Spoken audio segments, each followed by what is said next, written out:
بسم اللہ الرحمن الرحیم۔ کبیرہ گناہوں میں ایک بہت بڑا گناہ جس کو اکبر الکبائر کہا گیا ہے وہ ہے کسی انسانی جان کا ناحق قتل۔ قرآن مجید میں اللہ کا ارشاد ہے من قتل نفسا بغیر نفس او فساد فی الارض فکأنما قتل الناس جميعا، کہ جس نے کسی انسانی جان کو، چاہے وہ مسلمان ہو یا کافر ہو، کسی کو بھی قتل کر دیا ناحق، تو یہ ایسے ہے جیسے اس نے ساری انسانیت کا قتل کر دیا ہو۔ قرآن مجید میں جتنے بھی گناہ ہیں، شرک کے علاوہ جتنے بھی گناہ ہیں، ان کی سزا ہمیشہ کی جہنم نہیں بیان کی گئی، لیکن قتل ایسا جرم ہے جس کی سزا یہ بیان کی گئی ہے کہ ایسا شخص ہمیشہ جہنم میں جلے گا۔ وہ الفاظ اتنے سخت ہیں، فرمایا وَمَن يَقْتُلْ مُؤْمِنًا مُتَعَمِّدًا فَجَزَاؤُهُ جَهَنَّمُ خَالِدًا فِيهَا وَغَضِبَ اللَّهُ عَلَيْهِ وَلَعْنَهُ وَأَعَدَّ لَهُ عَذَابًا عَظِيمًا۔ کسی گناہ پر اتنے سخت الفاظ میں وعید نہیں ہے کہ جس نے کسی مسلمان کو جان بوجھ کر قتل کر دیا تو اس کی سزا قیامت کے دن جہنم کی آگ ہے جس میں وہ ہمیشہ رہے گا۔ اس کے ساتھ ساتھ اللہ کا اس پر غضب بھی ہوگا، اللہ کی اس پر لعنت بھی ہوگی، اور ایسے شخص کے لیے اللہ نے بہت بڑا عذاب تیار کر کے رکھا ہوا ہے۔ بتائیے کہ اس سے بڑی دھمکی کسی کو ہو سکتی ہے؟ اس سے زیادہ الفاظ سخت ہو سکتے ہیں؟ تو آج بات بات پہ لوگ ایک دوسرے کو جان سے مار دیتے ہیں۔ ایک سیاسی تنظیم کا آدمی ہوگا، اس کے ذمہ لگایا جائے گا فلاں الیکشن میں آگے بڑھنے کی کوشش کر رہا ہے، اس کو پھینک دو، وہ جا کے قتل کر دے گا اس کو۔ پھر ان کا ایک آدمی اٹھے گا کہ دوسری سیاسی تنظیم کے آدمی کو قتل کر دے گا۔ یہ سیاسی بنیادوں پہ، چھوٹی چھوٹی بنیادوں پہ ایک دوسرے کی جان سے کھیلتے ہیں۔ ان کو یہ اندازہ نہیں ہے کہ جس کو قتل کیا اس کا اتنا نقصان نہیں ہے، اصل میں قتل کرنے والا اپنا نقصان زیادہ کر رہا ہے، اپنا نقصان۔ اگر وہ دیکھ لے قیامت کے عذاب کو تو وہ کہے گا میں نے اس کا تو کچھ نہیں بگاڑا، وہ تو مر گیا، جو ہے مرنا تو ہے ہی سب نے ایک دن، لیکن اپنا اس نے بہت کچھ بگاڑ دیا۔ حدیث میں آتا ہے رسول اللہ صلی اللہ علیہ وسلم نے فرمایا کہ قیامت کے دن سب سے پہلے جس چیز کا حساب لیا جائے گا وہ قتل ہوگا۔ علماء نے لکھا ہے کہ ایک حدیث میں آتا ہے کہ نماز کا حساب پہلے لیا جائے گا، ایک میں آتا ہے قتل کا۔ تو علماء نے لکھا ہے کہ اللہ کے جو حقوق ہیں ان میں نماز کا حساب پہلے ہوگا، اور جو بندوں کے حقوق ہیں ان میں سب سے پہلے حساب و کتاب قتل کا ہوگا۔ تو اس لیے اس میں بہت زیادہ خیال کرنا چاہیے۔ قاتل شخص جو ہے اللہ اس سے دنیا میں سکون چھین لیتے ہیں اگر وہ کسی کو قتل کرتا ہے۔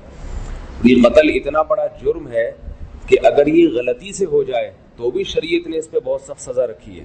غلطی سے، آپ کی نیت نہیں تھی، جیسے کسی جانور کا شکار کر رہے تھے، گولی کسی انسان کو لگ گئی، ڈرائیونگ کر رہے تھے، اچانک سڑک پہ کسی کو ٹکر مار دی، تو یہ قتل خطا کہلاتا ہے۔ تو اگرچہ اس میں آپ کی غلطی نہیں ہے، لیکن چونکہ انسانی جان کا قتل ہوا ہے اس پہ بھی شریعت نے سزا رکھی ہے۔ تو دو سزائیں ہیں، نمبر ایک جو میت ہے اس کے لواحقین کو دیت دی جائے گی، اور دوسری بات شہرین متتابعین، 2 مہینے کے روزے لگاتار کفارے کے طور پہ۔ یہ بھی مسئلہ لوگوں کو معلوم نہیں ہے۔ ڈرائیور لوگ، گاڑی چلانے والے بعض دفعہ کو بندہ مار دیتے ہیں تو عدالت میں کیس چلتا ہے، کچھ دن میں بری ہو کے آ جاتے ہیں، تو عدالت نے تو آپ کو بری کر دیا لیکن اللہ کی طرف سے بھی بری نہیں ہوئے، 60 روزے لگاتار رکھنے پڑیں گے کفارے کے طور پر۔ اب سوال یہ پیدا ہوتا ہے جب غلطی نہیں تھی تو کیوں 60 روزے رکھے؟ 60 روزے لگاتار رکھنا تو معمولی سزا تو نہیں ہے۔ تو اس کا جواب فقہا دیتے ہیں کہ اصل جواب تو یہ کہ وہ قرآن نے بیان کر دیا کہ رکھنے پڑیں گے چاہے غلطی سے مارا ہو۔ فقہا اس میں حکمت یہ بیان کرتی ہے کہ انسانی جان کا ہلاک ہونا اتنا وہ بڑا جرم ہے کہ اس میں غلطی بھی معاف نہیں ہے۔ شریعت کہتی ہے کہ یہ پہلے خیال کرنا چاہیے کہ میرے کسی عمل سے کسی کو نقصان نہ ہو جائے، پہلے خیال کرنا چاہیے۔ اور اس پر بھی شریعت میں سزا ہے کہ عورت اپنے حمل کو اگر ضائع کر دیتی ہے اس پہ بھی شریعت نے سزا رکھی ہے۔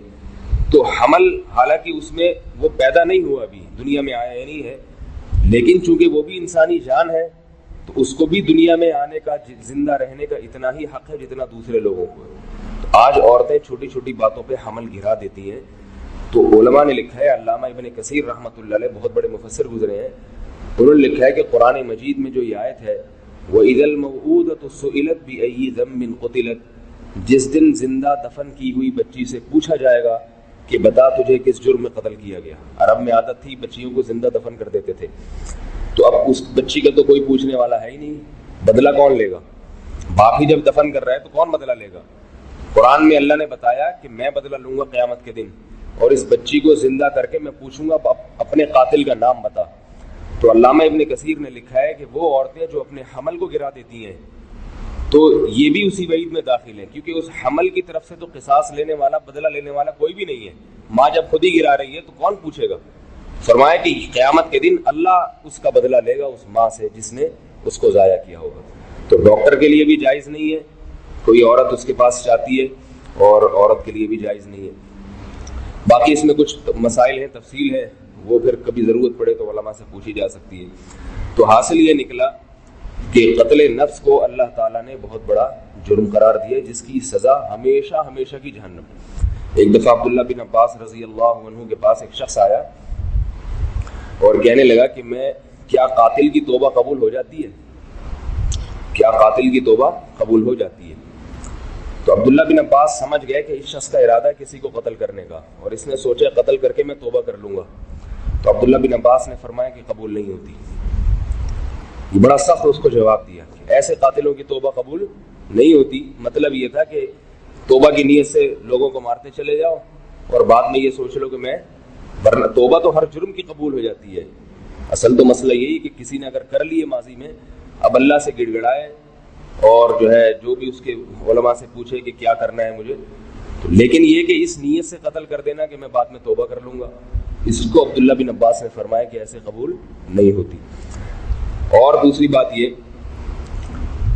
کہ اللہ تعالیٰ نے چند باتوں میں قتل کی اجازت دی ہے, چند چیزیں ایسی ہیں جن میں قتل کی اجازت ہے. ایک تو یسعون فی الارض فساد, کہ وہ شخص جو زمین میں فساد مچا رہا ہو اور اس کو قتل کیے بغیر اس کے فساد سے روکنا ممکن نہ ہو. جیسے یہ ڈاکو لوگ ہیں, بندوق کے ذریعے چھینتے پھرتے ہیں اسلحے کے زور سے, تو ایسے ڈاکوؤں کو قتل کرنا ثواب کی بات ہے, ان پہ ترس نہیں کھانا چاہیے. لیکن اس میں یہ اصول ہے کہ ایسا ڈاکو جس کے ہاتھ میں اسلحہ ہو اس کو تو قتل کرنا جائز ہے, اور اگر اسلحہ نہیں ہے, بغیر اسلحے کے کسی سے چھینا جھپٹی کر رہا ہے, یا چور اچکے جو ہوتے ہیں, ان کا قتل کسی بھی صورت میں حلال نہیں ہے. بعض لوگ ایسے چوروں کو پکڑ کے بھی اتنا مارتے ہیں کہ ہڈی پسلی توڑ دیتے ہیں ان کی, تو یہ جائز نہیں ہے. ان چوروں کو پکڑ کے مارا تو جائے ٹھیک ٹھاک طریقے سے, لیکن ہڈی جسم یعنی وہ جو سارے پرزے جو ہیں وہ سلامت رہنے چاہیے اس کی. باقی ٹھکائی تو لگانی چاہیے, کیونکہ پولیس میں دیں گے تو پولیس تو پھر آپ مزید ٹریننگ دے کے اس کو چھوڑ دے گی کہ بھئی آپ نے غلطی یہاں کی, آئندہ اس قسم کی غلطی, اس وجہ سے پکڑے گئے تھے آپ, آئندہ آپ جس طریقے سے ہمیں دیکھیں ہم کیسے کرتے ہیں, پکڑے بھی نہیں جاتے, تو یعنی وہ بتائیں گے اس کو. باقی یہ جو ڈاکو ہے نا, ڈاکو گن پوائنٹ پہ جو موبائل چھین رہا ہے یا گن پوائنٹ پہ, یہ اگر کسی کے ہتھے چڑھ جائے اس کو چھوڑنا جائز نہیں ہے, یہ بھی ذہن میں رکھیں. اس کو وہی لوگ مل کے جان سے مار دیں کسی بھی طریقے سے ممکن ہو, کیونکہ ان کی سزا قرآن نے بہت سخت بیان کی ہے, کیونکہ یہ کئی لوگوں کا خون کر چکے ہوتے ہیں اور کئی کا خون کرنے کا ان کا ارادہ ہوتا ہے. تو ایسے بدبختوں کی جو اصل سزا ہے قرآن نے بیان کی ہے, انما جزاء الذین یحاربون اللہ ورسولہ ویسعون فی الارض فسادا ان یقتلوا او یصلبوا او تقطع ایدیہم وارجلہم من خلاف او ینفوا من الارض, کہ ان کو چوک پہ لٹکا کے ان کے ہاتھ پاؤں کاٹے جائیں, پہلے دایاں ہاتھ کاٹا جائے, بایاں پاؤں کاٹا جائے, پھر سولی پہ لٹکا کے ان کے برچھا مارا جائے, چوک پہ لٹکا کے. ساری دنیا یہ تماشا دیکھے ان کا. تو جہاں اسلامی حکومتیں قائم ہوئی ہیں ماضی میں, تو وہاں وہ ایسا ہی کرتے تھے کہ ان کو چوک پہ لٹکا کے ایئرپورٹ پہ یا ایسی جگہوں پہ ڈاکوؤں کو لٹکا کے عبرت کا نشان بناتے تھے. تو آج چونکہ ہمارے ملک میں حدود کا نظام نہیں ہے تو ڈاکو دندناتے پھر رہے ہیں, لوگ پکڑ کے پولیس کے حوالے کر دیتے ہیں, پھر پولیس ان کو کچھ تھوڑی سی ٹریننگ وغیرہ دے کے کچھ گرور سکھا کے ان کو چھوڑ دیتی ہے کہ بیٹا آپ نے یہ غلطی کی ہے, آئندہ. پہلی بات تو یہ کہ جتنا کماؤ گے اس میں سے اللہ تو 2.5% لیتے ہیں نا, آپ 50% آپ نے ہمیں دینا ہے. میں ایک دفعہ تھانے میں کسی کام سے بیٹھا ہوا تھا, تو وہ ایس ایچ او صاحب کے پاس فون آ رہا تھا کہ سر یہ اسٹار چورنگی پر ڈاکو پکڑ لیے دو اور عوام چھوڑ نہیں رہی ان ڈاکوؤں کو. تو کہہ رہا جلدی سے چھڑا ان کو. میں بیٹھا ہوا وہیں پہ, کہہ رہا چھڑا کے لائیں ان کو جلدی سے. اب وہ لگے ہوئے ہیں, یہ بھی کسی بھی موبائل بھیج رہا کہ ان کو چھڑوائیں. میں حیران کہ ڈاکو کو چھڑوانا کب سے کام ہو گیا. عوام کوٹ رہی تھی ان ڈاکوؤں کو پکڑ کے اسلحے کے زور سے. بہرحال دو میں سے ایک کو تو لوگوں نے مار مار کے ادھواں بنا دیا تھا. تو اس کو جب اٹھا کے لائے, وہ تو بیچارہ بے ہوشی کی حالت, بیچارہ تو خیر نہیں کہنا چاہیے, بے ہوشی کی حالت میں. تو کہنے لگے سر ایک کو تو چھڑا لیا, دوسرا نہیں چھوٹ رہا. تو بہرحال دوسرے کو بھی پھر بڑی مشکل سے کسی طرح چھڑا کے لائے, دونوں کو جیل میں بند کیا انہوں نے. تو اس وقت مجھے اندازہ ہوا کہ پولیس کا کام ہے ڈاکوؤں کو چھڑانا. اگر پولیس سمجھدار ہوتی نا تو عوام کو کہتی بھائی کوٹ پیٹ کے جب مر آ جائے بتا دینا ہم آ کے. مقصد تو فساد کا خاتمہ ہے نا, لیکن خاتمے کی جب کوشش ہی نہیں ہوگی پھر تو یہ چیزیں بڑھیں گی پھر. تو اس لیے ایسے موقع پر بلوا کر کے ڈاکو کو جان سے مار. لیکن یقین ہو کہ یہ ڈاکو ہے. بعض دفعہ لوگ ویسے ہی کسی کو کوٹ رہے ہوتے ہیں اور پبلک مل کے کوٹنا پوٹنا شروع کر دیتی, پوچھتے ہیں نہیں کہ ہوا کیا تھا. تو اس میں کیونکہ قتل ہے, آپ سے اگر ناحق قتل ہو گیا, وہ ڈاکو نہیں تھا اور آپ نے مار دیا, تو پھر قیامت کے دن آپ سے بدلہ لیا جائے گا. اسی طرح کسی شخص نے کسی کو قتل کیا ہے تو مقتول کے لواحقین کے لیے, وارثین کے لیے جائز ہے کہ وہ اس قاتل کو قتل کر دیں. یہ بھی شریعت نے اجازت دی ہے. اگر کسی شخص نے قتل کیا ہے, کسی کا بھائی قتل کیا, کسی عورت کے شوہر کو جان سے مار دیا, یا کسی مرد کی بیوی کو جان سے مار دیا, یا بیٹے کو مار دیا, یا باپ کو مار دیا, تو بھی شریعت نے اجازت دی ہے کہ اصل تو حکم یہ ہے کہ یہ حکومت بدلہ لے.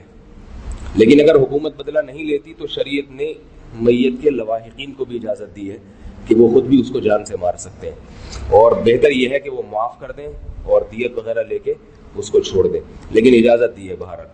تو یہ دو چیزیں ہیں. تیسری چیز جس پہ قتل جائز ہے وہ یہ ہے کہ وہ شادی شدہ مرد اگر زنا کرے تو اس میں بھی اس کا خون حلال ہو جاتا ہے اور اس کو پھر سنسار کیا جاتا ہے, زمین میں گاڑ کے پتھروں سے مارا جاتا ہے, کیونکہ شادی شدہ ہونے کے باوجود زنا کی طرف جا رہا ہے. زنا چونکہ بہت بڑا جرم ہے تو اللہ ایسے آدمی کو زمین کے پشت پسند نہیں کرتے.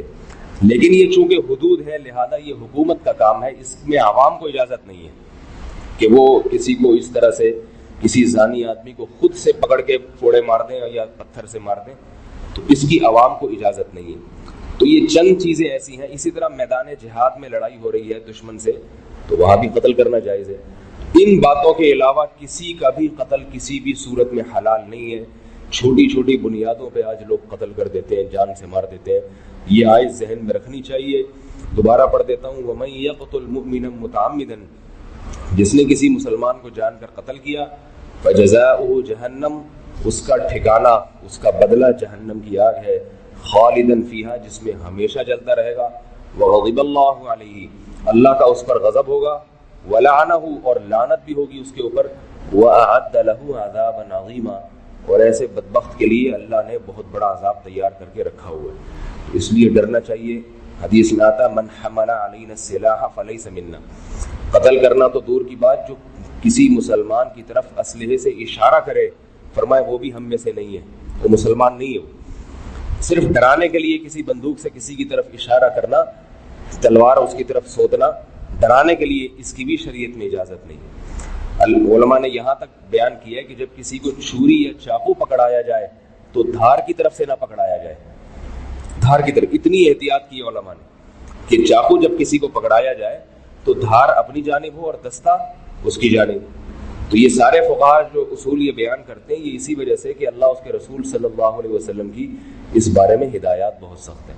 اللہ تعالی ہم سب کو سمجھنے کی, عمل کی توفیق عطا فرمائے اور اس بدترین جرم سے ہماری قوم کی حفاظت فرمائے.